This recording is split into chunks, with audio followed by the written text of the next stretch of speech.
أبي عبد الله محمد بن إسماعيل بن إبراهيم بن المغيرة البزة الجوفي اليماني البخاري رحمه الله تعالى. اللهم انفعنا وارفعنا بعلومه وعلومكم أجمعين آمين يا رب العالمين. باب حمل الأنزل مع الماء في الاستنجاء. باب من حمل معه الماء لطهوره. وقال أبو درداء أليس فيكم صاحب عليه والطهور والوساد. وبه قال حدثنا سليمان بن حرب قال حدثنا شعبة عن عطاء بن أبي ميمونة قال سمعت أنس رضي الله تعالى عنه يقول كان النبي صلى الله عليه وسلم إذا خرج لحاجته تبعت أنا وغلام منا معنا إذا من ماء. الحمد لله رب العالمين والصلاة والسلام على سيد الأنبياء والمرسلين وعلى آله الطيبين الطاهرين إلى يوم الدين أما بعد. اللهم إنا نحمدك ونستعينك على الدرس. بسم الله الرحمن الرحيم. باب من حمل معه الماء لطهوره. یہ باب ہے اس شخص کے بیان میں کہ جس کے لیے پانی کو طہارت حاصل کرنے کے لیے اٹھایا جائے. یہ لفظی ترجمہ ہے. مراد کیا ہے؟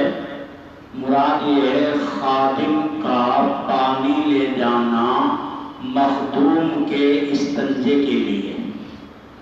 اگر کوئی مخدوم استنجا کرنے گیا اور خادم کو پتا ہے کہ میرا مخدوم استنجا کرنے کے لیے جا رہا ہے تو پیچھے سے خادم پانی لے کر چلا جائے تاکہ وہ استنجا کر لے. یہ خدمت کرنے کا کیا حکم ہے؟ اس کا جواز بتا رہے ہیں کہ اس طریقے سے خادم کو خدمت کرنا، اپنے مخدوم کی یا شاگرد کو خدمت کرنا اپنے استاذ کی، اس طریقے پر صحیح ہے. وقال ابو درداء،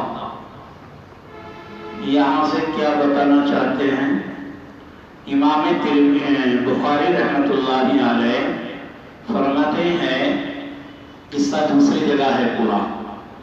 حضرت علقمہ جو ابو درداء کے شاگرد ہیں، وہ حضرت ابو درداء کے پاس ملک شام آئے علم حدیث سیکھنے کے لیے.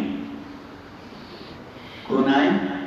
حضرت علقمہ ابو درداء کے پاس آئے علم حدیث سیکھنے کے لیے. حضرت ابو درداء نے یعنی استاذ نے آنے والے شاگرد کو یہ کہا کہ بھائی یہاں کیوں آئے؟ علم سیکھنے. حضرت نے پوچھا کہ کیا وہاں جہاں سے تم آئے ہو، کہاں سے آئے تھے؟ یہ شام تو آئے ہیں. کہاں سے آئے؟ آئے ہیں کوفہ سے. تو پوچھا حضرت ابو درداء نے کہ آپ کوفہ سے یہاں ملک شام آئے ہو، کیا وہاں پر صاحب النعلین، صاحب الطہور اور صاحب الوسادہ نہیں ہیں؟ سمجھو بات کہ کیا وہاں صاحب الطہور یا صاحب النعلین، صاحب الوسادہ نہیں ہے؟ یہاں کیوں آئے؟ کیا مطلب اس کا؟ حضرت ابو درداء یہ کہنا چاہتے ہیں کہ اللہ کے نبی صلی اللہ علیہ وسلم کے ایک خادم خاص حضرت عبداللہ ابن مسعود، جن کا لقب صاحب النعلین بھی ہے، کوفہ میں وہ نہیں ہے. صاحب النعلین، صاحب الطہور اور یا صاحب الوسادہ، تین خدمتیں حضرت عبداللہ ابن مسعود اپنے آقا صلی اللہ علیہ وسلم کی کیا کرتے تھے. کتنی؟ تین خدمتیں. کیا کیا تھی ان کے ذمہ خدمت؟ ایک تو یہ تھی کہ آپ صلی اللہ علیہ وسلم جب کسی جگہ پر جوتے چپل نکال کے بیٹھتے تھے تو فوراً یہ آپ کے چپل اٹھا لیتے تھے. صاحب النعل ہے، یہ چپل اٹھا لیتے اور جب آپ صلی اللہ علیہ وسلم کو چلنا ہوتا تو جلدی سے لا کے پہنا دیتے تاکہ کہیں ادھر ادھر نہ ہو جائیں. یہ ہے کہ بڑوں کے ادب یہ ہے کہ چھوٹوں کو ان کی جوتی کی بھی حفاظت کرنی چاہیے، شیخ کی مرید کو اس کی جوتیوں کی بھی قدر کرنی چاہیے. یہ ثابت ہو گیا مثلا. اور ایسے ہی فرمایا صاحب الطہور، کیا مطلب؟ ترجمہ ثابت ہوگا. صاحب الطہور، تو کا فتح، طہور نہیں پڑھ دینا، طہور. طہور کے معنی آتے ہیں وہ پانی جس سے وضو کیا جائے. اللہ کے نبی وضو کیا جائے یا استنجا کیا جائے، طہارت حاصل کی جائے، تو یہ ان کے ذمے یہ خدمت بھی تھی. جب آپ چلتے تو یہ لوٹا، مسواک، لوٹے میں پانی، جب آپ استنجے کے لیے جاتے تو جلدی سے پانی تیار کر کے رکھ دیتے. یہ بھی ان کے ذمے خدمت تھی، اس لیے صاحب الطہور بھی کہنا ہے. تیسرا لفظ ہے کیا؟ صاحب الوسادہ. وسادتن کہ کیا معنی ہے؟ دیکھو وسادہ کے عام معنی تکیے کے کرتے ہیں نا، یہاں مراد ہے وہ گدا جس کو اہل عرب کبھی تکیے کی جگہ بھی استعمال کر لیتے تھے، حقیقت میں تھا گدا. تو آپ جب سفر میں چلتے تو ایک گدا ایسا لے کر چلا جاتا ساتھ میں کہ بوقت ضرورت آپ اس کو سر کے نیچے بھی رکھ لیتے آرام فرمانے کے وقت میں، اور کبھی بچھا بھی لیتے. تو صاحب وسادہ ترجمہ ہمارا ثابت ہو گیا ہے بیچ والے سے. والطہور یعنی پاکی حاصل کرنے کے لیے پانی رکھنے والے، انتظام کرنے والے. تو جیسے حضرت عبداللہ ابن مسعود پانی کا انتظام کرتے تھے، ایسے ہی آج بھی کوئی کرنا چاہے اس کے لیے جائز ہے. وقال ابو الدرداء، کیا کہا ابو الدرداء نے؟ الیس فیکم، کہ بھائی اے علقمہ یہاں آئے ہو اتنی دور چل کے، کیا وہاں اتنے بڑے آدمی صاحب النعلین نہیں ہیں؟ یعنی عبداللہ بن مسعود تو بہت بڑے محدث بھی ہیں، فقیہ بھی ہیں، انہیں سب کچھ آتا ہے، تو لہذا پھر آپ اتنی دور کیوں آ رہے ہیں؟ آگے روایت جو لائے ہیں، اس روایت سے بھی حضرت انس نے یہی مسئلہ ثابت کیا ہے. روایت دیکھ لیجیے. کہتے ہیں سمعت انس، عطا ابن ابی میمونہ کہہ رہے ہیں کہ میں نے حضرت انس کو فرماتے سنا کہ اللہ کے نبی علیہ السلام اذا خرج، جب نکلتے قضاء حاجت کے لیے، تبعتہ انا وغلام، تبعتہ میں آپ کے پیچھے چلتا. تبعتہ کے معنی میں آپ کے پیچھے چلتا. اور غلام منا، نیچے لکھا ہے اے من الانصار، اور ایک نوجوان لڑکا انصار میں سے آپ کے ساتھ چلتا. معنا اداوۃ من ماء، ہمارے ساتھ حضور کے استنجا کرنے یا طہارت حاصل کرنے کے پانی کا ڈول بھی ہوتا تھا، پانی کا برتن بھی ہوتا تھا. تو معلوم ہوا کہ اس طریقے کا برتن لے کے چلنا، پانی کا انتظام کرنا، یہ ثابت ہے. چلیے آگے. باب حمل العنزة مع الماء في الاستنجاء. رک جائیے. باب حمل العنزة، عنزتن کہ کیا معنی؟ عنزتن کہتے ہیں اس لاٹھی کو، اس عصا کو، ڈنڈے کو کہ جس کو لے کر آدمی چلتا ہے اور اس کے نیچے لوہے کا پھلا لگاتا ہے، پھل کا، جس کو کاٹ دیتے ہیں. آپ کیا کہتے ہوں گے اپنی زبان میں؟ ایک لکڑی، ڈنڈا، لاٹھی، اس کے نیچے لوہا لگا دیتے ہیں، کبھی تو ایسا چپٹا چونچدار، کبھی گول کہ اس کو جب چاہیں زمین میں گاڑ دیں، چونچدار ہوتا ہے، اس کو کہتے ہیں عنزہ. حضور پاک صلی اللہ علیہ وسلم کے استنجے کے لیے پانی جو لے کر چلا جاتا اس کے ساتھ آنازہ بھی ہوتا. امام بخاری رحمۃ اللہ علیہ نے یہاں دونوں باتوں کو ایک ساتھ ذکر کر دیا ہے، ورنہ حقیقت میں یہ دو خدمتیں الگ الگ سپرد کی جاتی تھی. حضرت انس کو و غلام جو اوپر آیا، حضرت انس ایک آدمی کے ذمہ خدمت تھی پانی لے کر چلنا، اور دوسرے آدمی کے ذمہ خدمت تھی وہ لاٹھی لے کے چلنا. یہ دو خدمتیں الگ الگ تھیں. اللہ کے نبی صلی اللہ علیہ وسلم یہ لاٹھی لے کر کیوں چلتے تھے؟ پانی بھی ہے استنجے کا، خادم نے لے رکھا ہے، اور ایک خادم نے ساتھ میں یہ لاٹھی بھی لے رکھی ہے. حاشیہ نمبر 3 میں کئی اس کے فائدے لکھے ہیں، آپ لوگ دیکھ لینا. اس میں سے 2 میں آپ کو بتا دیتا ہوں. ایک فائدہ یہ ہے کہ یہ لاٹھی چونکہ نیچے سے چونکدار ہوتی تھی، اگر کہیں آپ کو سفر میں پیشاب کرنا ہوا تو آپ نے زمین کو نرم کر کے کھدائی کر کے پیشاب کر لیتے تاکہ چھینٹے نہ اڑے. ایک فائدہ. دوسرا فائدہ یہ ہے کہ آپ کو سفر میں نماز پڑھنی ہوتی تو آپ سترے کی جگہ پر اس کو گاڑ دیتے. سمجھے؟ اور بھی باقی ذکر کر رہے ہیں کہ یا حشرات الارض سے، یعنی کیڑے مکوڑے سانپ بچھو سفر میں مل جاویں ان کی بھی خیریت کر لیں، سانپ بچھو کو مار دیں، یا کوئی دشمن مل جاوے تو دشمن کو بھی مار دیں. یہ فوائد بھی بتائے ہیں. بہرحال یہ 2 چیزیں حضور کے ساتھ لے کر چلتے تھے. اس سے بھی پتہ لگا کہ سفر میں آپ کے ساتھ خدام جو آپ کے خادم حضرت انس تھے، خادم خاص، آپ کی والدہ نے آپ کے سپرد کیا کہ جب تک زندہ رہے حضور کے خادم رہے حضرت انس. 10 سال کی عمر تھی اس وقت میں تشریف لائے، اور اماں کے ساتھ بچپنے میں حضور کے ساتھ لگے، اور پھر زندگی بھر آپ کی خدمت کرتے رہے. تو وہ یہ خدمت انجام دیتے تھے. اب بھی اگر کوئی آدمی دینا چاہے کسی کی خدمت تو جائز ہے. خدمت کو بتانا ہے کہ مخدوم خادم کے خدمت جائز ہے. خادم اپنے مخدوم کی خدمت کر سکتا ہے. کیا کیا کر سکتا ہے اس میں، یہ ساری باتیں آ رہی ہیں. چلیے.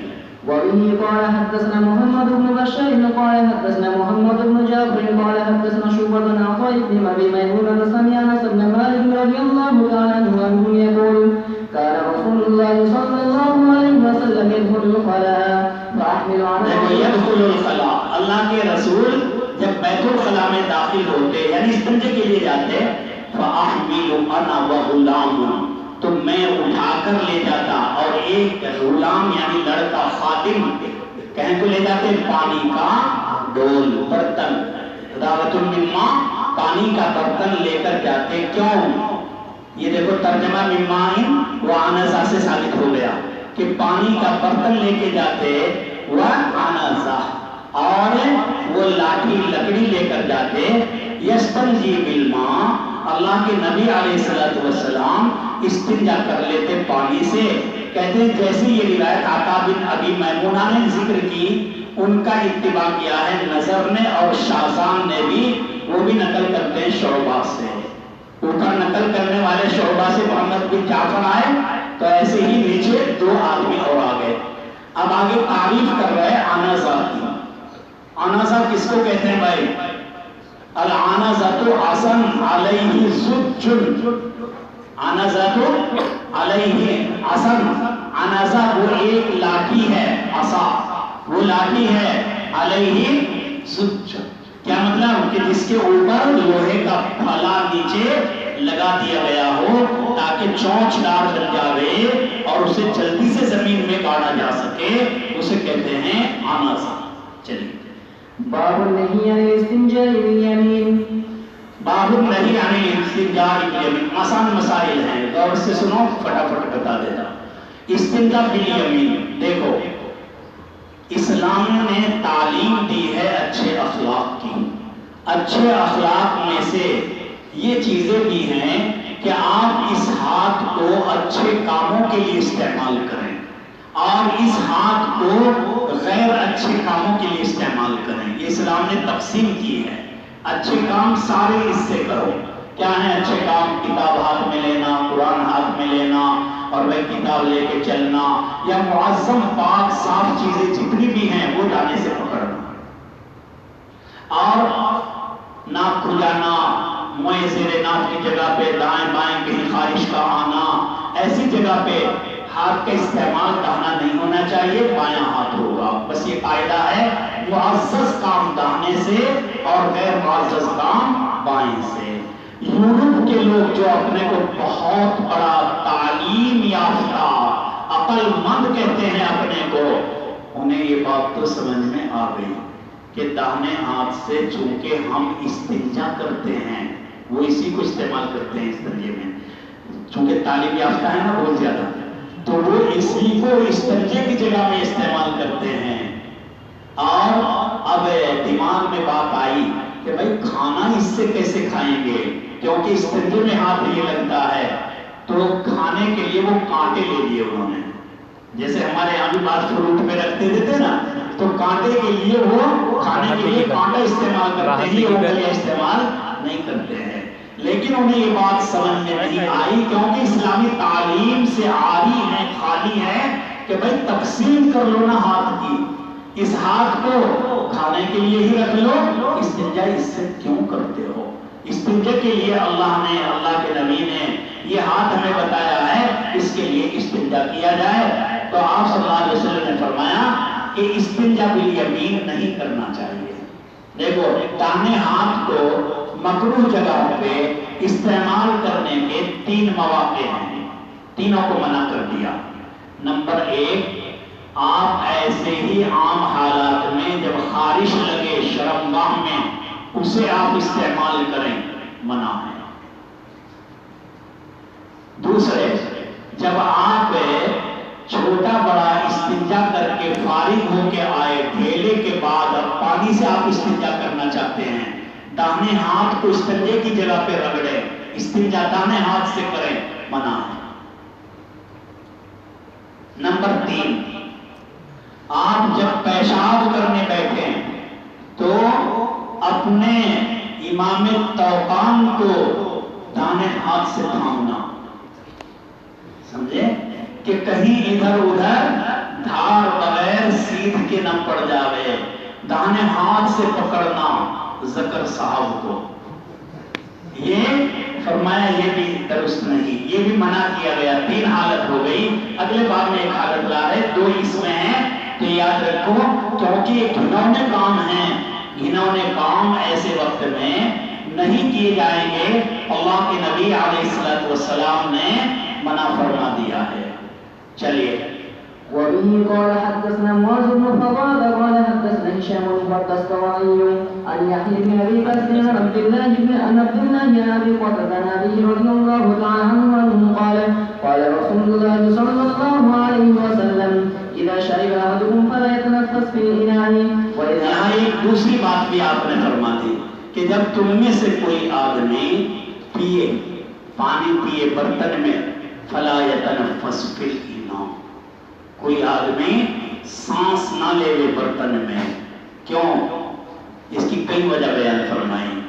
ایک وجہ تو یہ ہے کہ آدمی جو ایک سانس پیے گا وہی تو بار بار سانس لے گا، ہٹاتا ہی نہیں ہے برتن، اتنا بڑا لگا لیا، پیاسا ہے بس لگا دیا اور سانس بھی لے رہا، پیتا جا رہا، پیتا جا رہا، سانس لے رہا، پھین اور پیتا جا رہا۔ تو یہ اللہ کے نبی علیہ السلام نے فرمایا کہ ایسا کرنے کی اجازت نہیں۔ کیوں؟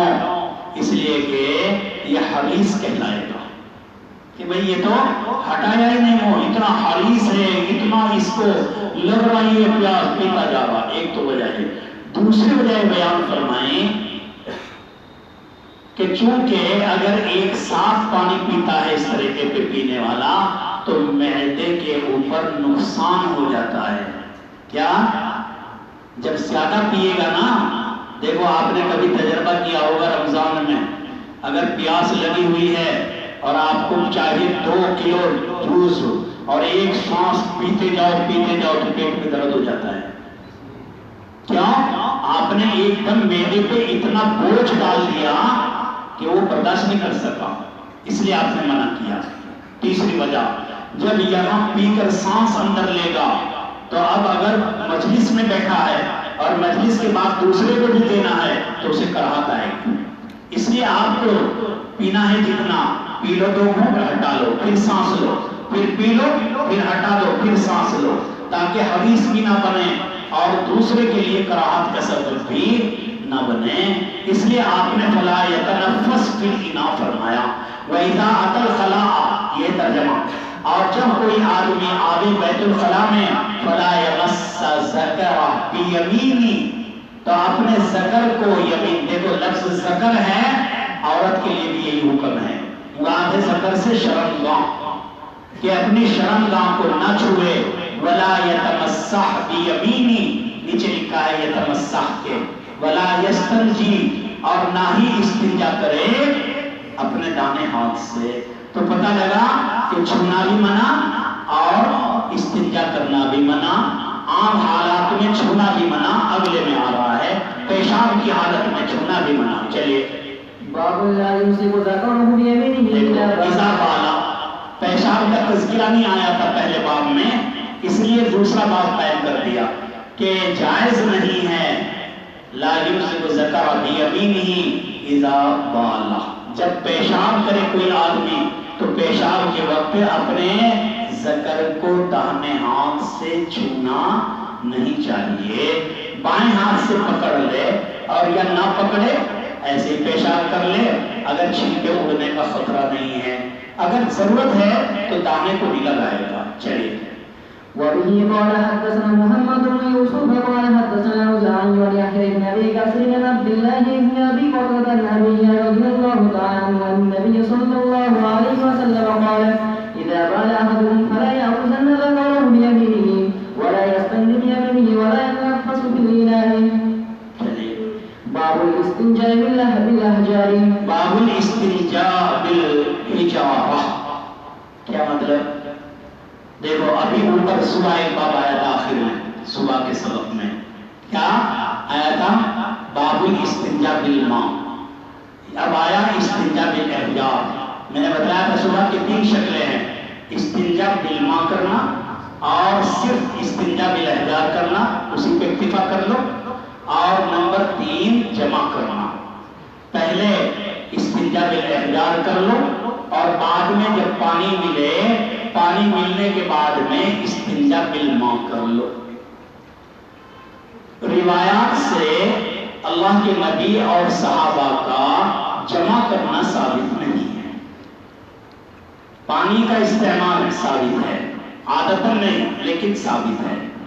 اور عادتاً ثابت ہے استنجاء بالحجارہ. کیوں؟ اس لیے کہ عربستان میں پتھریلی زمین ہے، پانی کی قلت ہے، تو صحابہ کرام جب جایا کرتے تھے سفر میں، استنجا کر رہے جنگل میں، تو وہاں پانی ہی ملے یہ بات ضروری نہیں تھی، پانی کا ملنا ضروری نہیں تھا. اس لیے استنجا کرنے کا جواز آ گیا کہ پتھر سے بھی استنجا کر سکتے ہیں. تو امام بخاری کا مقصد کیا ہوا کہ پانی کے عدم لزوم کو ثابت کرنا، یعنی پانی ہی کا استعمال کرنا لازم نہیں ہے. استنجے کے مقام کو صاف کرنے کے لیے پانی ہی کا استعمال کرنا لازم نہیں ہے، بلکہ پتھر وغیرہ جو پاک چیز ہے اگر اس کو استعمال کر لیا تو بھی آپ کا استنجے کا مقام پاک ہو جائے گا اور نماز پڑھنی جائز ہو جائے گی. یہ بات سمجھ گئے؟ اب ایک دوسرا مسئلہ سمجھیں. ڈھیلے سے استنجا کرنا کب جائز ہے؟ ڈھیلے سے استنجا کرنا اس وقت جائز ہے جب کہ ناپاکی اپنے مخرج سے تجاوز نہ کر گئی ہو. اگر مخرج سے تجاوز نہیں کیا تو بھی اتفاق سب کے یہاں جائز ہے. اگر مخرج سے تجاوز کر گئی تو اب کیا حکم ہے؟ مخرج سے تجاوز کب کرتی ہے؟ آپ سب کو تجربہ ہے کیونکہ سبھی یہ کام کرتے ہیں روزہ. کیا جب پیٹ کے اندر سوکھ رہا ہے، پیخانہ سخت آتا ہے تو مخرج سے تجاوز نہیں کرتی. ایسے زمانے میں ایسے وقت میں پانی بھی بڑا کم استعمال کرنا پڑتا ہے کیونکہ مقام صاف ہی ایسا ہے. جب پیٹ میں کچھ خرابی ہو یا پتلا پیخانہ آ رہا ہو تب یہ مسئلہ آتا ہے. اب محل سے تجاوز کر گیا, کتنا تجاوز کرے؟ احناف کہتے ہیں کہ اگر ما دون درہم ہے, تجاوز اگر ما دون درہم ہے تو اب کیا حکم ہے کہ ڈھیلا استعمال کر لو, پانی کی ضرورت نہیں ہے, پاک ہو جائے گا. ڈھیلا استعمال کیا, نماز پڑھ لو. اگر ما دون درہم نہیں بلکہ بقدر درہم ہے تو اب امام صاحب فرماتے ہیں اب ڈھیلے سے کام نہیں چلے گا, اب واجب ہے پانی کا استعمال کرنا. تیسرا قول, اگر قدر درہم سے بھی زائد پھیل گئی, قدر درہم ہے تو پانی کا استعمال واجب, اگر درہم سے زائد ہے تو پانی کا استعمال فرض. پانی کا استعمال فرض ہے ایک شکل میں, پانی کا استعمال واجب ہے ایک شکل میں, اور اس کے اندر والی شکل میں ڈھیلے کا استعمال کیسے ہے, سمجھے؟ امام شافعی رحمۃ اللہ علیہ فرماتے ہیں ان کے یہاں کوئی مقدار نہیں ہے. وہ کہتے ہیں اگر مخرج کے اندر ہے ناپاکی تو ڈھیلا کام کرے گا. مخرج سے اگر ذرہ برابر بھی زائد ہو گئی, درہم ما دون درہم چھوڑ دو, ذرہ برابر بھی زائد ہو گئی تو پانی سے کرنا پڑے گا. استنجا بغیر پانی کے نہیں ہوگا, اگر کر لیا تو اس استنجے کے ہوتے ہوئے نماز نہیں ہوگی. حضرت امام احمد علیہ الرحمہ وہ فرماتے ہیں کہ ہاں اگر ناپاکی درہم سے بڑھ گئی, کتنی بڑھ گئی؟ انہوں نے کہا رائے مبتلا بھی پر موقوف ہے, کوئی تعین انہوں نے نہیں کی. انہوں نے کہا جس کا مسئلہ ہے وہ تحری کرے, زیادہ ہے کم ہے, اگر اسے لگتی ہے زیادہ ہے تو پانی استعمال کرے, اور اگر لگتی ہے کہ کم ہے تو پھر ڈھیلا کافی ہو جائے گا, ڈھیلا استعمال کرے گا. ضرورت نہیں ہے پانی کے استعمال کرنے کی. دیکھو اگر کسی آدمی نے پہلے ڈھیلا استعمال کیا اور ما دون درہم ہے, نماز پڑھ لو, ٹھیک ہے, کیونکہ یہ مقدار عفو ہے, اندر تو ناپاکی لگی ہوئی ہے, ذرات لگے ہوئے ناپاکی کے, لیکن وہ بقدر عفو ہے, مقدار عفو ہے, معاف ہے, چلے. اور اگر زیادہ لگ گئی وہ بقدر عفو نہیں ہے, اس لیے دھونے کا حکم دیا. استنجا کر لیا آپ نے ڈھیلے سے, اب پانی سے استنجا کرنا ہے یا نہیں کرنا ہے؟ فرمایا بہتر ہے اگر آپ کے پاس پانی ہے تو کرو. کیا؟ اللہ نے جو قرآن میں کہا ان اللہ یحب التوابین فیہ رجال یحبون ان یتطہروا واللہ یحب المطہرین. فیہ رجال یحبون, فیہ مسجد قباء, رجال اس میں کچھ ایسے لوگ ہیں یحبون ان یتطہروا, وہ پسند کرتے ہیں طہارت کو. تو اللہ کے نبی کے صحابہ نے, آپ نے پوچھا کہ آپ لوگ کیا کرتے ہو, قرآن میں آیت تمہارے بارے میں آئی ہے, تو انہوں نے کیا جواب دیا؟ جلالین کے حاشیے میں لکھا ہوا ہے یہ کہ انہوں نے جواب یہ دیا کہ اللہ کے نبی ہم کچھ بھی نہیں کرتے, ہم بس یہ کرتے ہیں پہلے ڈھیلا استعمال کرتے ہیں اور بعد میں آ کر پانی بھی استعمال کر لیتے ہیں. تو لہذا پتہ لگا کہ یہ بہتر عمل ہے, ایسا کرنے والے کو کرنا چاہیے اگر اس کے پاس پانی ہے, ورنہ پانی نہ ہو تو وہ شکل ہے جو ابھی آپ کو بتائی, ما دون درہم میں کام چل جائے گا. چلیے. وبه قال حدثنا احمد بن محمد المقي قال حدثنا عمرو بن يحيى بن سعيد عن سعيد بن عمرو المقي عن جده عن ابي هريره رضي الله تعالى عنه قال اتبعت النبي صلى الله عليه وسلم وخرج لحاجته وكان لا يلتفت فدنوت منه فقال اتبعت النبي, ساتھ چلا اور حضور نکلے قضائے حاجت کے لیے، وَكَانَ لَا يَلْتَفِتُ، حضور کی عادت تھی کہ آپ چلتے وقت میں دائیں بائیں دیکھ کر نہیں چلتے تھے. جب آپ راستے پر چلتے تھے نا، لا يلتفت، آپ التفات علی الیمین یا علی الشمال نہیں کرتے تھے، سیدھے چل رہے. کہتے ہیں میں حضور کے پیچھے پیچھے چل دیا. فَدَنَوْتُ مِنْهُ، میں آپ کے قریب ہوا.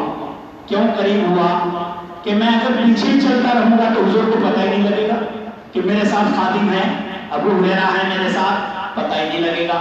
میں قریب ہو گیا، آپ نے احساس کر لیا ہاں ابو ہریرہ ہے. تو اب مجھے خدمت سپرد کی. آپ نے کیا کہا؟ دیکھیے کتاب دیکھو. فقال، مجھے حضور نے فرمایا اغنی احجار، کہ میرے لیے پتھر ڈھونڈ کے لاؤ. اغنی احجار، میرے لیے پتھر ڈھونڈ کے لاؤ. کیوں؟ اس لیے کہ عرب کی زمین اگرچہ ہے تو پتھریلی، کل بھی تھی آج بھی پتھریلی ہے، لیکن ہر جگہ پر موزوں پتھر کا ملنا یقینی بات نہیں ہوتی. ہیں پتھر لیکن کام کے نہیں ہے. اس لیے کہا کہ ڈھونڈ کے لاؤ کہیں آزو بازو میں جو اس طریقے کی جگہ پہ استعمال کیے جا سکے، لاؤ ڈھونڈ کے. استنفذ بہا، لفظ ترجمہ کیا کرو گے؟ تاکہ میں جھاڑوں اس کے ذریعے، مراد کے استنجا کروں میں ان پتھروں کے ذریعے. اور راوی کہتے ہیں یا آپ نے اغنی احجارن کے بعد استنفذ بہا کے مانند کوئی دوسرا جملہ بولا جس کا مطلب یہ ہے کہ استنجا. بہرحال میں چلا گیا. کیا فرماتے ہیں؟ وَلَا تَعْتِنِي، اور حضور نے مجھے یہ کہا کہ دیکھ سن، کہا جا رہا ہے سن، لا تَعْتِنِي بِعَظْمٍ، ہڈی نہیں لانا، اور وَلَا رَوْسٍ، اور لید نہیں لانا. کیوں نہیں لانا بھائی؟ ایک تو بات یہ ہے، کچھ باتیں امام ترمذی نے بتائی ہیں. ایک تو یہ ہے کہ ہڈی چکنی ہوتی ہے، ہڈی کے اندر جذب کی صلاحیت نہیں ہوتی. اگر ذکر کے سامنے لگاؤ گے یا بڑے استنجے پہ لگاؤ گے تو وہ ہڈی جذب نہیں کرتی ہے ناپاکی کو، اس لیے مت لاؤ. ولا راس، اور لید بھی مت لاؤ. کیا؟ وہ تو خود ہی ناپاک ہے. ناپاک کیا پاک کرے گا؟ لہذا ناپاک ہے وہ تو نہیں لاؤ. ایک تو وجہ یہ. بعض حضرات نے فرمایا، نیچے بھی لکھا ہے بے نصیب میں، کہ یہ دونوں چیزیں جنات جو تمہارے بھائی ہیں ان کی غذا ہیں، وہ کھاتے ہیں. لید کس کی غذا ہے؟ وہ ان کے جنات کی جو سواریاں ہوتی ہیں ان کی غذائیں ہیں. اللہ لید کو پہلی حالت پر یعنی گھاس بنا دیتے ہیں. ہمیں نہیں نظر آتا، ہمیں لید نظر آتی ہے. اور ان کے جانوروں کو جو چل رہے ہیں انہیں نظر آتا ہے کہ یہ لید نہیں بلکہ گھاس ہے، کیونکہ پہلی حالت لید کی کیا تھی؟ گھاس. ایسے ہی فرمایا کہ ہڈی بھی ان کی کیا ہے غذا. ہڈی کو کیسے کھاتے ہیں؟ امام مسلم رحمۃ اللہ علیہ نے ایک لمبی روایت ذکر فرمائی ہے.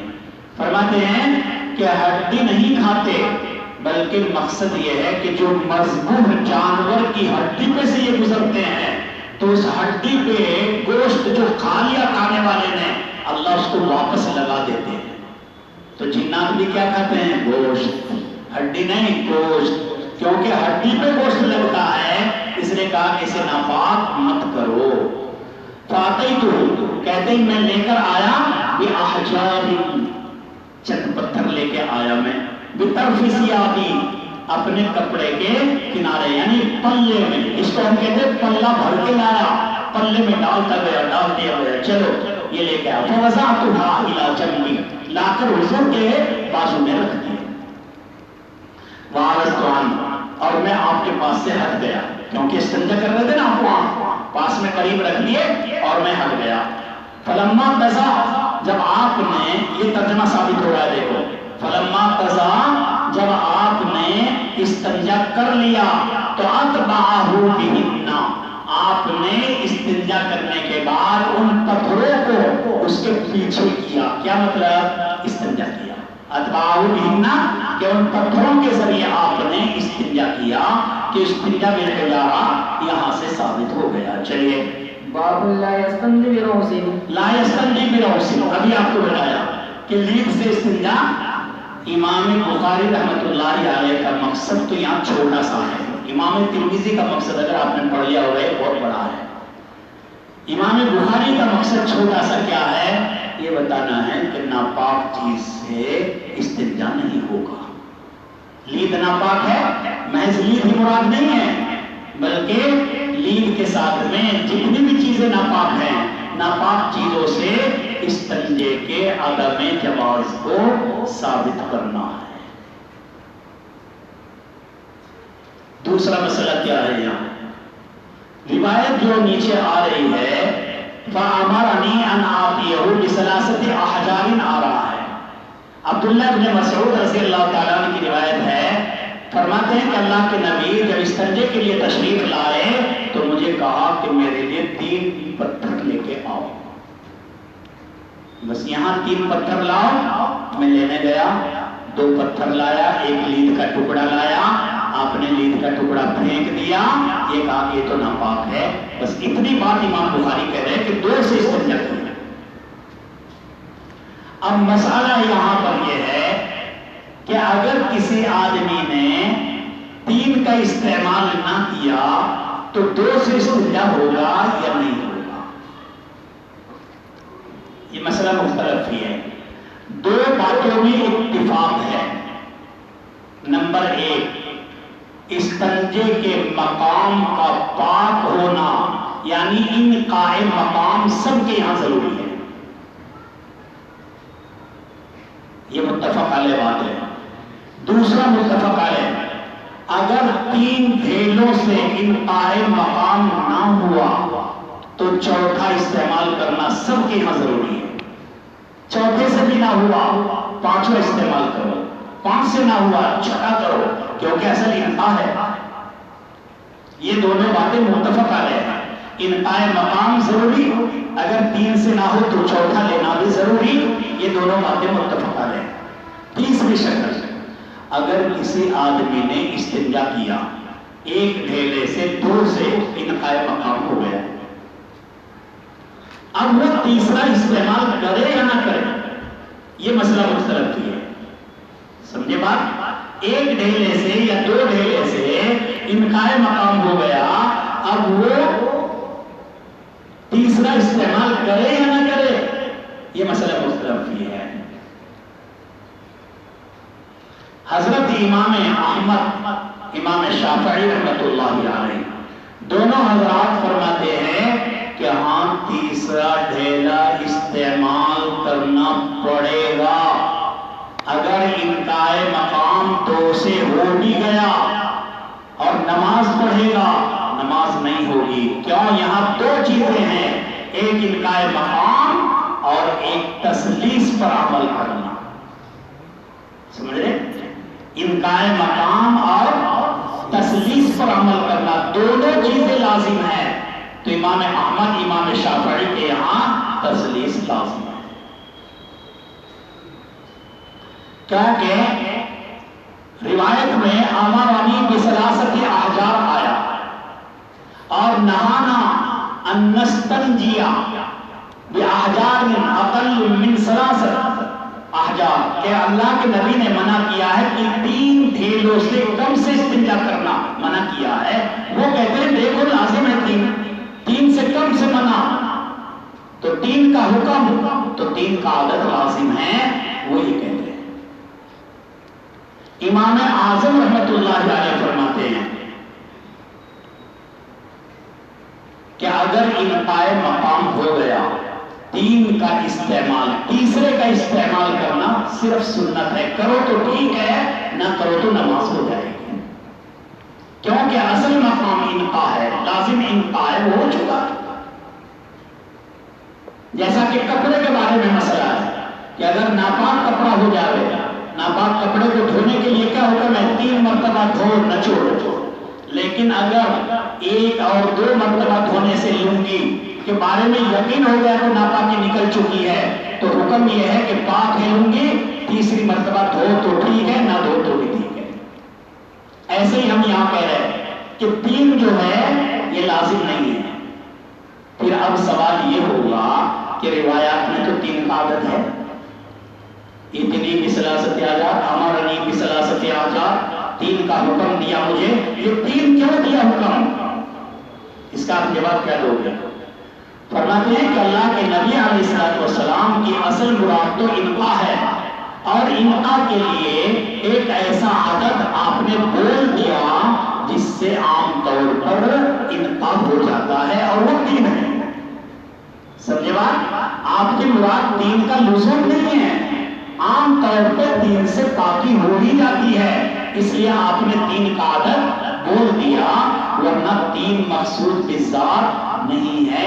جیسا کہ اس روایت میں ہمارا مستدل ہے، یہ کیا کہہ رہے؟ 3 لایا اور 3 میں سے 1 لید لایا اور لید کو پھینک دیا، اور کتنے رہ گئے؟ 2 ہی رہے نا. اب یہاں پر یہ تذکرہ نہیں ہے روایت میں کہ آپ نے یہ فرمایا ہو کہ تیسرا ایک اور لے کے آ، 2 ہی رہ گئے میرے پاس تو، اور تیسرا تو نے لید لایا ہے وہ تو کام کا نہیں، میں نے پھینک دیا، تیسرا لا. یہاں روایت میں نہیں ہے. تو کیا سمجھ گئے بات کہ 2 سے کام چل جائے گا. چلیے. وبه قال حدثنا أبو نعيم قال حدثنا زهير بن أبي إسحاق قال ليس أبو عبيدة ذكره ولكن عبد الرحمن بن الأسود عن أبيه أنه سمع عبد الله رضي الله تعالى عنه يقول أتى النبي صلى الله عليه وسلم غائبا فأمرني أن آتي ب3 أحجار. یہ 3 کا حکم دیا. چلیے. فوجدت حجرين والتمست السبيل. 2 پالیے میں نے، 2 لے لیے، اور تیسرا ڈھونڈا میں نے، فلم اجد، مجھے ملا نہیں. فاخذت روسا، تو میں نے تیسرا کیا لے لیا؟ لید کا ٹکڑا لے لیا. تو میں لے کر آیا آپ کے پاس، تو حضور نے حجرین کو لے لیا والروسا، اور اسے پھینک دیا. وقال هذا، اور آپ نے فرمایا کہ رجس، یہ تو ناپاکی ہے، یہ پلید ہے، ناپاک ہے. بس روایت پوری ہو گئی نہیں. یہ تو نہیں ہے یہاں کہ آپ نے یہ کہا کہ جاؤ ایک اور لے کے آؤ، یہ تو کم ہے. تو ہم کہتے ہیں کہ دیکھو 2 پہ اکتفا کیا ہے آپ نے، اور جن روایتوں میں 3 کا ذکر ہے وہ عام طور پہ اس لیے 3 کہہ دیا ہے کہ اس سے باقی ہو ہی جاتی ہے. اما عائشہ کی ایک روایت ہے جو ترمذی میں آئی ہے کہ وہ فرماتے ہیں کہ آپ صلی اللہ علیہ وسلم نے 3 کا حکم اس لیے دیا کہ 3 کے عدد سے عام طور پہ کام چل جاتا ہے. پہلی مرتبہ میں تقلیل کچھ ہو گئی، دوسری مرتبہ میں اور تقلیل ہو گئی، تیسری مرتبہ میں بالکل صفائی ہو جاتی ہے. چلیے. قال إبراهيم بن يوسف عن أبي إسحاق وحدثني عبد الرحمن باب الوضوء مرة. دیکھو یہ اب یہاں پر 2-3 باب ہیں. ترمذی میں غالباً یہ 5 باب آئے ہیں ایک ساتھ. پہلے باب میں وہ جو شروع میں نے بتایا کہ 1 مرتبہ دھونا ادنا مقدار ہے، یعنی فرض ہے. دوسری مرتبہ دھونا تکمیل کا ناقص حصہ، تیسری مرتبہ دھونا تکمیل کا اعلیٰ حصہ ہے. 3 مرتبہ آپ نے کبھی 1 مرتبہ جواز ثابت کرنے کے لیے وضو کیا، کبھی 2 مرتبہ بھی کیا، کبھی 3 مرتبہ بھی کیا. اور پھر ترمذی میں ہے کہ ایک ہی وضو میں آپ نے بعض اعضاء کو 1 مرتبہ، بعضوں کو 2، بعضوں کو 1، بعضوں کو 2، پھر 1 مرتبہ. ایک باب اور لائے 5واں، اس میں کیا کیا؟ 1 کو 1 مرتبہ، کسی کو 3 مرتبہ، یعنی خلط ملط کر کے بھی وضو ہو جائے گا. کسی کو 2، کسی کو 1، کسی کو 3، یا کسی کو صرف سب کو 1، سب کو 2، سب کو 3، ایسے کرنے سے وضو کیسے بھی کر لو وضو ہو جائے گا. یہ 3 باب لا رہے ہیں، تینوں نے 1، 2، 3 کو ثابت کیا ہے. چلیے. وبه قال حدثنا محمد بن يوسف قال حدثنا سفيان عن زيد بن اسلم عن عطاء بن يسار عن ابن عباس رضي الله تعالى عنه قال توضا النبي صلى الله عليه وسلم مرة باب الوضوء مرتين. وبه قال حدثنا الحسين بن عيسى قال حدثنا يوسف بن محمد قال اخبرنا فليح بن سليمان عن عبد الله بن ابي بكر بن محمد بن عمرو بن حزم عن عباد بن ثابت عن عبد الله بن زيد رضي الله تعالى عنه ان النبي صلى الله عليه وسلم توضا مرتين باب الوضوء ثلاثا 3 مرتبہ. حضرت عثمان غنی کی روایت میں لمبی روایت ہے، آپ نے یہ روایت اگر صحیح پڑھی اور سنی ہوگی ابو داؤد شریف میں 9 سب سے بڑا باب یہی ہے. 9 سند وہاں 9 صحابہ سے سند ذکر فرمائی ہے. پہلے مالی کریم کی ہے، فلا کی ہے، عمران جو حضرت عثمان غنی کے آزاد کردہ غلام ہیں، ان کی روایت وہاں بھی آئی ہے ابو داؤد شریف میں. یہاں ایک سند سے ذکر کی ہے کہ حضرت عثمان غنی رضی اللہ تعالیٰ عنہ نے کھڑے ہوئے آپ اور کھڑے ہو کر آپ نے پانی منگایا اور صحابہ کو کہا کہ دیکھو وضو کر کے دکھاتا ہوں. کیوں؟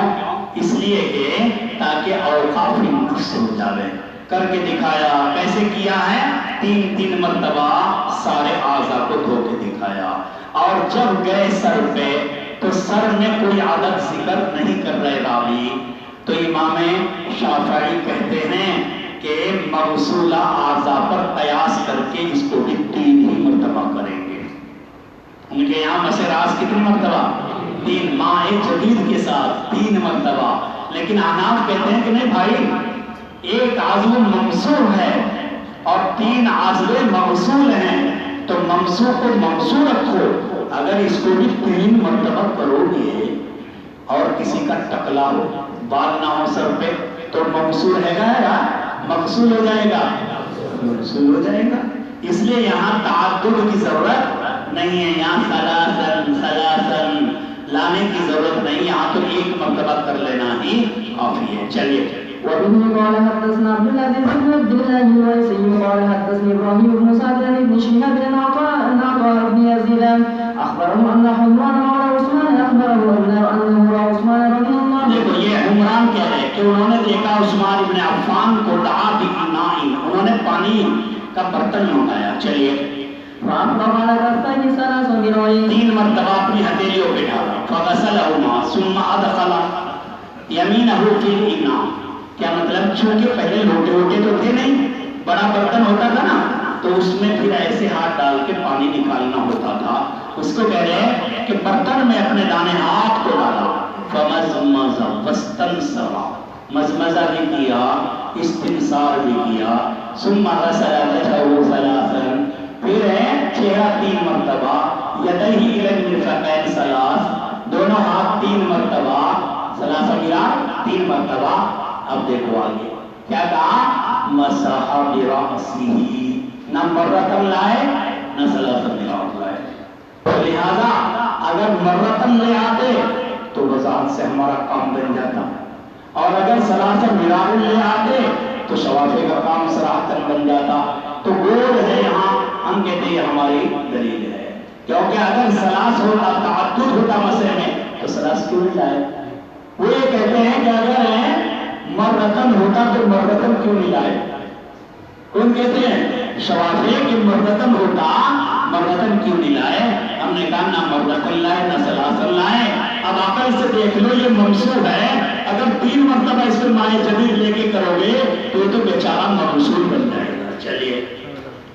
ثم غسل يديه 3 مرات الى الكعبين ثم قال قال رسول الله صلى الله عليه وسلم من توضأ نحو وضوء. یہ وضو ہو گیا، پورا وضو ہو گیا.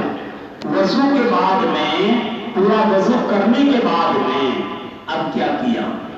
فرمایا کہ حضور نے کہا، اللہ کے نبی کا عمل بتا رہے قول میں، کہ پھر آپ نے جب وضو کر لیا ثم صلی رکعتین، پھر 2 رکعت پڑھی. کیسی؟ لا یحدث فیہما نفسا. یہ کیسی نماز ہے 2 رکعت؟ تحیۃ الوضو. کامل و مکمل صحیح طریقے پر وضو کریں اور اطمینان کے ساتھ میں پھر 2 رکعت نماز نفل تحیۃ الوضو پڑھے. لا یحدث فیہما نفسا. کس طور پہ پڑھے؟ کہ ان میں دل میں وساوس نہ لاوے، کوئی دنیاوی خیالات نہ لاوے. یہ بہت بڑا مشکل کام ہے. کیوں؟ نماز میں یہ سوچے گا کہ اللہ مجھے دے وساوس نہ آئیں، یہ وسوسہ ہے. نماز میں یہ خیال کرے گا کہ میں دنیا کے خیال نہیں لاؤں گا، تو یہ بھی تو ایک خیال ہے. تو بہرحال اس سے بچنا بڑا مشکل ہے. جتنا ہو سکے آدمی حضور ذہنی سے نماز پڑھے. تو کیا ملے گا پھر؟ غفر لہ ما تقدم من ذنبہ. یہ روایت دیکھو پہلے آ چکی ہے. کہاں؟ جہاں وہ پانی کا مسئلہ بتایا تھا. حضرت عمر اور ان کے ساتھی اونٹ چرانے کے لیے باری باری جایا کرتے تھے. ابو داؤد میں بھی یہ روایت.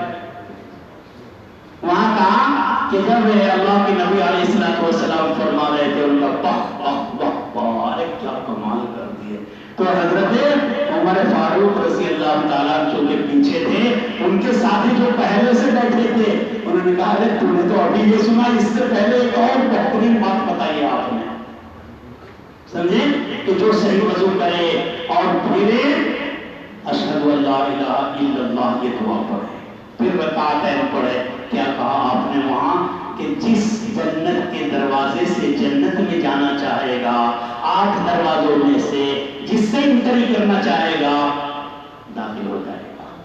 تو انہوں نے کہا کہ سبحان اللہ، کتنا بڑا آسان ہے جنت لینا. لیکن یہ وہی ہے جو آپ کو بتایا کہ مکان کو پینٹ کرنے کا مطلب ہے ایسا نہیں بس کچھ بھی نہ کرو، روزانہ بے وضو 2 رکعت، بے وضو 2 رکعت، بس کام ہو جائے گا. کیونکہ آقا نے فرمایا جو صحیح وضو کرے 2 رکعت پڑھ لے، 7-8 دروازوں میں سے جس سے چاہے جائے گا. یہ مطلب فضائل کی روایات کا اسی وقت میں ہے جب فرائض اور واجبات بھی آدمی ادا کرے. صرف انہی پہ عمل کر کے کام نہیں چلے گا. چلیے. وعن إبراهيم قال صالح بن كيسان قال ابن شهاب ولكنه روى حدثنا حمران فلما توفى عثمان رضي الله تعالى عنه قال له حدثنا ابن حديثا لولا الآداب آية ما حدثتكموه. سمعت النبي صلى الله عليه وسلم يقول لا يتعذر رجل فيحسن وضوءه ويصلي الصلاة إلا حضرت عمران کیا کہہ رہے ہیں کہ فلما توضع عثمان، جب عثمان غنی نے وضو کیا نا تو یہ کہا کہ میں تمہیں ایک حدیث جو مجھے یاد ہے نہ سناتا اگر ایک قرآن میں آیت نہ ہو. کون سی؟ آگے اوپر کے بتائے ان الذین یکتمون ما انزلنا، کہ جو چھپائیں گے ان چیزوں کو جو اللہ نے نازل کی. یعنی میرے پاس علم حدیث ہے، اگر میں اس روایت کو نہ بتاؤں 30 آیت کا مصداق بن جاؤں گا، اس لیے میں تمہیں بتا کے جا رہا ہوں. کیا کہتے ہیں کہ میں نہ بیان کرتا تم کو حدیث لولا آیت ما حدثتکم، تو میں روایت تمہیں بیان نہ کرتا. سمعت النبی صلی اللہ علیہ وسلم یقول لا يتوضأ رجل فيحسن وضوءه ويصلي الصلاة الا غفر له یا غفر له، دونوں پڑھ سکتے ہیں. غفر اللہ فاعل مان لو، مگر یہ کہ اللہ اس کو معاف کر دیں گے. ما بینہ و بین الصلاۃ، جو نماز اور وضو کے درمیان گناہ ہیں یہاں تک کہ وہ نماز پڑھے. قال عروہ، حضرت عروہ نے کہا کہ وہ آیت یہ ہے ان الذین یکتمون ما انزلنا. چلیے. باب الاستنثار بالوضوء. ذكر عثمان وعبد الله بن زيد وابن عباس عن النبي صلى الله عليه وسلم. باب الاستنثار فی الوضوء. وضو کے بعد چل رہے نا، اب وضو کا بتایا استنثار فی الوضوء.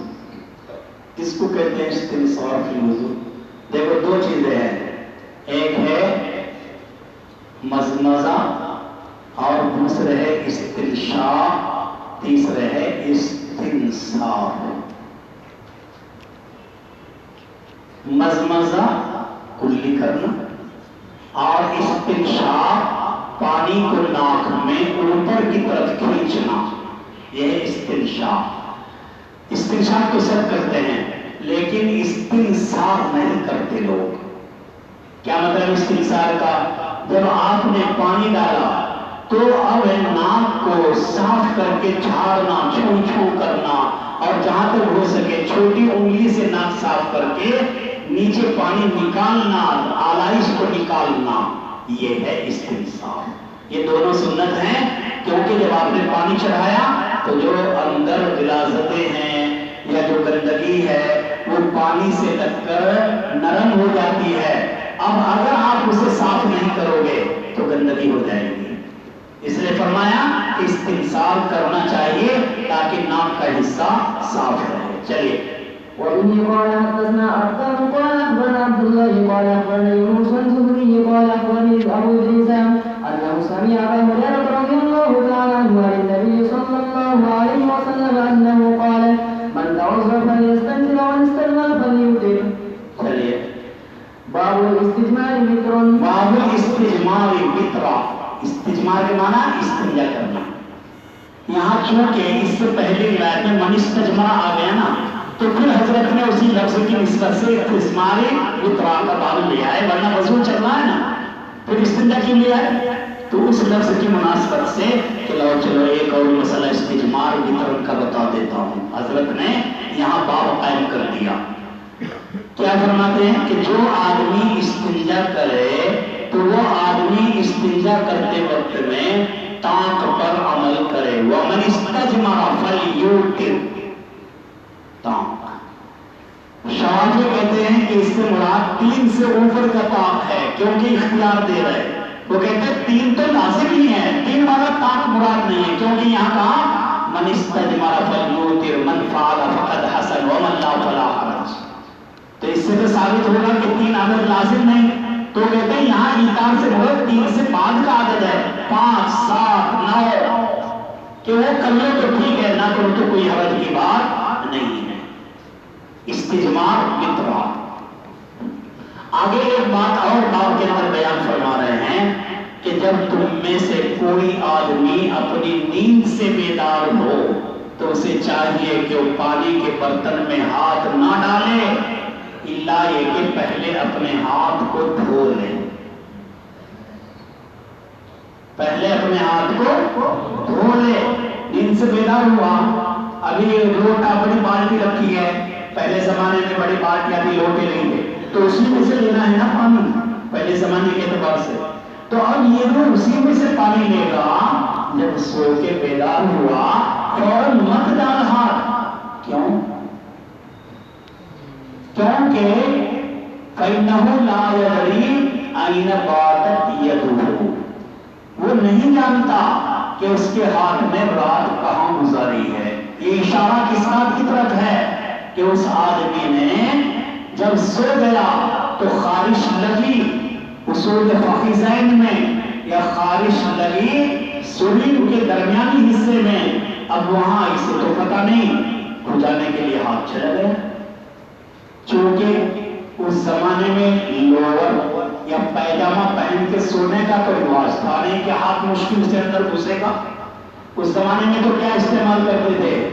لنگی، لنگی، اور لنگی میں ہاتھ جانا مشکل کام ہے، بہت آسان ہے، اگر کوئی ایسے سو رہا تو دربار میں اوپر بھی چڑھا دے لنگی، وہ تو خود ہی کھلا پڑا ہے، کہاں اندر جائے گا، سارا ہی کھلا پڑا ہے، تو لنگی میں ایسا بھی ہو جاتا ہے کبھی، تو کہا کہ لنگی پہنتے ہیں۔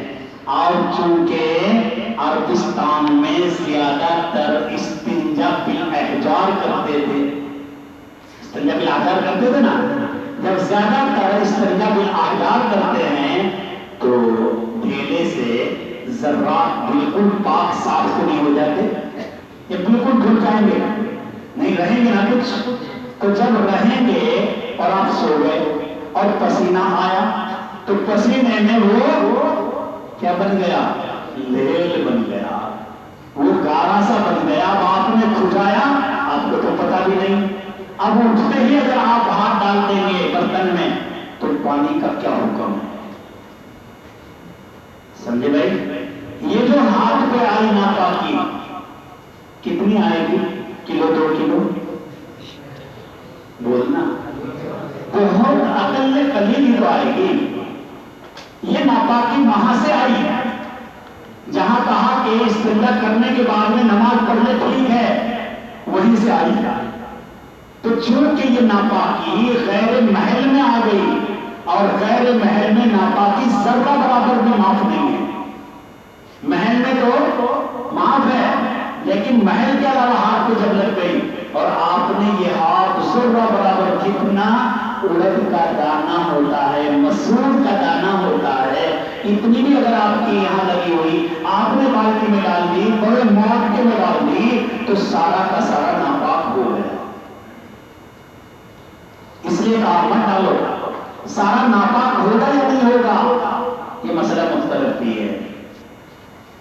آپ نے پڑھا ہے ابو داؤد شریف میں ہے الماء طہور لا ينجسه شیء، حدیث دیر بزاع، وہاں بڑا تفصیلی مسئلہ حضرت نے ذکر کیا ہے کہ پانی میں اگر ناپاکی گر جائے پانی کا کیا حکم ہے۔ حضرت امام مالک رحمۃ اللہ علیہ فرماتے ہیں کہ جب تک اوصاف ثلاثہ میں سے کوئی وصف نہ بدل جاوے تو پانی ناپاک نہیں ہوگا، کھانا نہیں۔ اور امام اعظم رحمۃ اللہ علیہ کے نے یا امام مالک کے علاوہ تینوں نے یہ کہا کہ اگر پانی ماء قلیل ہے تو فوراً ناپاک ہو جائے گا، ماء کثیر ہے تو فوراً ناپاک نہیں ہوگا، بلکہ رنگ و مزہ بدلنے کا انتظار کریں گے۔ سمجھے نا بات؟ امام مالک کہتے ہیں کہ ناپاک نہیں ہوگا ماء قلیل بھی جب تک کہ رنگ و مزہ نہ بدل جاوے۔ ائمہ ثلاثہ کہتے ہیں کہ ماء قلیل میں رنگ و مزہ کی دیر نہیں ہے، فوراً ناپاک ہو جائے گا اگر ماء قلیل ہے۔ رنگ و مزہ بدلنے کا انتظام ماء کثیر میں ہوگا، ماء قلیل میں نہیں ہوگا۔ ہماری دلیل ائمہ ثلاثہ کی یہ روایت ہے۔ امام مالک کہتے ہیں یہ روایت باب النظافت سے ہے، باب الطہارت سے نہیں ہے، کہ نظافت کہہ رہے حضور مت ڈالو آپ ہاتھ برتن میں ورنہ پانی ناپاک تو نہیں ہوگا، گندا ہو جائے گا۔ وہ یہ کہتے ہیں گندا ہو جائے گا، ہم نے کہا نہیں ناپاک ہو جائے گا۔ حضور نے مطلقاً کہا اگر پانی ناپاک نہیں ہوتا تو آپ منع کیوں کر رہے ہیں؟ احناف نے کہا کہ ماء قلیل فوراً ناپاک ہوگا۔ ماء قلیل اور کثیر کا کیا معیار ہے وہ آپ نے پڑھ لیا۔ کیا ہے معیار؟ ہمارے یہاں ماء قلیل میں تین قول ہیں احناف کے یہاں ماء قلیل کثیر کی مقدار میں۔ اگر پانی کتنا ہے بھائی؟ تحریک ماء کا اعتبار ہے، فرماتے ایک کنارے پہ بیٹھ کے وضو کرو، اگر اس کی حرکت اس کنارے پہ چلی جائے گٹھے کے تو ماء قلیل ہے، اگر نہیں جاتی تو ماء کثیر ہے۔ سمجھے بات؟ اور دوسرا قول ہے رائے مرتلا بھی۔ امام صاحب کہتے ہیں جس آدمی کو یہ مسئلہ پیش آوے اگر وہ اس کو زیادہ کہے تو زیادہ ہے، کم کہے تو کم ہے۔ تیسرا قول آنا تھا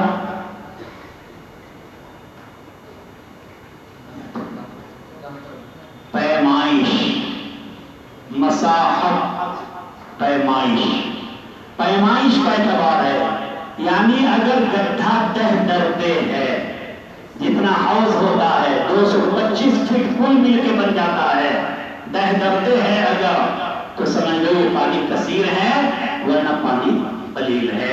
اگر حوض میں گر جائے گا تہ درتے میں تو حوض ناپاک نہیں ہوگا جب تک کہ رنگ و مزہ میں سے کوئی نہ بدل جائے۔ احناف کے تین قول ہیں۔ امام شافعی رحمۃ اللہ علیہ فرماتے ہیں کہ دیکھا جائے گا پانی ماء قلتین ہے یا نہیں ہے۔ یہاں یہ ہے نہیں مسئلہ، میں آپ کو سمجھا رہا ہوں، یہ سارا مسئلہ ترمذی میں اور ابو داؤد شریف میں ہے۔ اذا کان الماء قلتین لم يحمل الخمس، کہ جب پانی 2 قلہ ہوگا تو وہ نہیں اٹھاتا یعنی ناپاک نہیں ہوتا۔ ان کے یہاں 2 قلہ پانی کثیر ہے، 2 قلہ سے پانی کم اگر ہے وہ قلیل ہے۔ بہرحال ہمارے یہاں اپنا مسئلہ آپ یاد رکھو کہ تہ درتے کے برابر ہے اگر پانی تو پھر وہ پانی کثیر ہے، فوراً گرنے سے پانی ناپاک نہیں ہوگا۔ حضور نے کہا کہ جب تم بیدار ہو تو گھر کے برتن میں ہاتھ نہ ڈالو کیونکہ وہ تو پانی قلیل ہے، جیسے ہی ڈالو گے پانی ناپاک ہو جائے گا، چاہے اس کا رنگ و مزہ بدلے۔ ایک بالٹی رکھی ہے آپ کی بھری ہوئی نہانے کے لیے اور کتا آیا اور ایسے انداز سے پیشاب کر گیا کہ 1-2 قطرہ اس کو بھی چلا گیا۔ اب آپ نے دیکھا آ کے ارے کتا یہاں پیشاب کر رہا تھا کہ ہاں اس میں بھی کیا ہے تھوڑا سا، کہ دیکھ کچھ نہیں رہا ہے، ہاں دیکھتا ہے تو 1-2 قطرے تھوڑا دکھیں گے بالٹی میں، تو کیا ہوگا نا پانی کا؟ پانی ناپاک ہے۔ ہمارے یہاں پانی ناپاک ہے کیونکہ ماء قلیل ہے وہ، اور ماء قلیل میں کتنی بھی ناپاکی گر جائے گی فوراً اسے ناپاک کر دے گی۔ آپ کے ہاتھ میں ذرا سا ہے، ڈال دیا ہاتھ لوٹے میں بالٹی میں، سارا پانی ناپاک ہو جائے گا۔ چلیے وبه قال حدثنا عبد الله بن يوسف وبه قال حدثنا عبد الله بن يوسف قال أخبرنا مالك أن نزلت إلى عوج أبي هريرة رضي الله تعالى عنه أن رسول الله صلى الله عليه وسلم قال إذا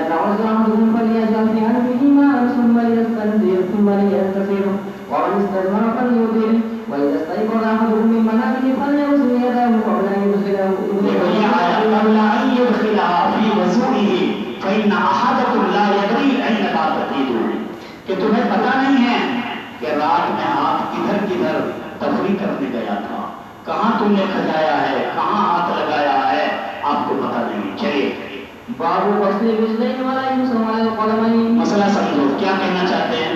غسل الرجلین دونوں پیروں کو دھونا. فرقہ امامی یا شیعہ جو ہیں ان کی تردید کر رہے امام بخاری. کیا مقصد ہے باب کا؟ فرقہ امامیہ شیعہ جو ہیں ان کی تردید کرنا مقصد ہے. کیا تردید؟ وہ یہ کہتے ہیں کہ پیروں کا اصل وظیفہ غسل نہیں بلکہ مسح ہے. پہلے بھی آیا ہے مسئلہ. پیروں کا اصل وظیفہ غسل نہیں بلکہ کیا ہے بھائی؟ مسح کرنا ہے. ان کی تردید کرنا ہے غسل الرجلین لا کرنا کہ پیروں کا دھونا. اور آگے تاکید لائے ولا یمسح علی القدمین، اور قدمین پر مسح نہیں کیا جائے گا. قدمین پر مسح کیا مطلب؟ قدمین پر مسح یعنی جب خفین نہ پہن رکھے ہوں تو پیروں کا مسح نہیں ہوگا، غسل ہوگا. اہل سنت والجماعت نے یہاں 3 دلیلیں بیان کی ہیں. ایک دلیل جو روایت ہے اس کا حاصل بتا دوں. پیچھے آیا ہے، پیچھے کا اس لیے ذکر کر رہا ہوں تاکہ یاد ہو جائے. پیچھے آیا ہے کہ اللہ کے نبی علیہ الصلوۃ والسلام ایک سفر میں سے جب آ رہے تھے کچھ صحابہ تالاب پہ آگے پہنچ گئے تھے. آیا کچھ یاد؟ کچھ صحابہ تالاب پہ آگے پہنچ گئے اور جلدی جا کے انہوں نے وضو کر لیا. آپ بھی پیچھے سے آ گئے تو آپ نے فرمایا ویل للعقاب من النار. تو ہم یہ کہتے ہیں کہ اگر پیروں کا وظیفہ مسح ہوتا تو ایڑ یا خشک رہنے سے کیا نقصان؟ مسے میں تو پیر خشکی کی ہی رہتے ہیں یا تر ہو جاتے مسے میں. مسے میں تو پیچھے سے ایڑی خشکی رہے گی کیونکہ ایڑی پہ تو مسا نہیں ہوتا. تو معلوم ہوا کہ پیروں کا وظیفہ غسل ہے اور غسل میں بھی استیعاب شرط ہے. اگر پیچھے ایڑی بھی سوکھی رہ جائے گی آپ نے کہا وضو نہیں ہوا اور یہ آدمی جہنم میں جائیں گے اگر صحیح نہ کیا. ایک دلیل. دوسری دلیل فضل طہور کی جو روایت آئی ہے پیچھے میں نے آپ کو بتایا ہے کہ مشکات شریف میں روایت ہے اللہ کے نبی نے فرمایا جب آدمی ہاتھ دھوتا ہے تو ہاتھ کے گناہ چلے جاتے ہیں. کلی کرتا ہے کلی کے گناہ منہ کے چلے جاتے ہیں. یہاں تک کہ کیا کہا آخر میں جب پیر دھوتا ہے تو پیروں کے سارے گناہ پیروں کے ناخن سے نکل جاتے ہیں. تو اس سے کیا پتہ لگا پیروں کا وظیفہ مسح ہے یا غسل ہے؟ غسل ہے. تو 2 دلیل ہو گئی. ایسے تیسری دلیل قرآن کریم میں نسب والی قرات ہے وَامْسَحُوا بِرُؤُوسِكُمْ وَأَرْجُلَكُمْ. یہ قرات ارجلکم کا عطف وجوہکم پر. دھو لو اپنے چہرے کو اور دھو لو اپنے پیروں کو. پتہ لگا نسب والی قرات غسل کو ثابت کرتی ہے. سمجھے نا؟ میں 3 بات ہو گئی دلیل. اب سوال ہے کہ فرقہ امامیہ کیا کہتا ہے؟ ان کی دلیل کیا ہے؟ وہ کہتے ہیں فَاغْسِلُوا وُجُوهَكُمْ. وجوہکم پر عطف نہیں ہے ارجلکم کا. وہ کہتے ہیں ارجلکم ہے اور برؤوسکم پر عطف ہے. تو کیا ترجمہ کرو گے اب؟ فَامْسَحُوا بِرُؤُوسِكُمْ وَأَرْجُلِكُمْ کہ مسح کرو اپنے سروں کا اور مسح کرو اپنے پیروں کا. آپ نے پڑھا ہے کہ کسرے والی بھی ہے قرات. تو اب ان کو کیا جواب دیں گے آپ؟ اب آپ یہ تعمیل کریں کہ یہاں مراد مسح کرو جبکہ خفین ہو وہ مراد ہے. یہ جواب صحیح نہیں ہے. کیوں؟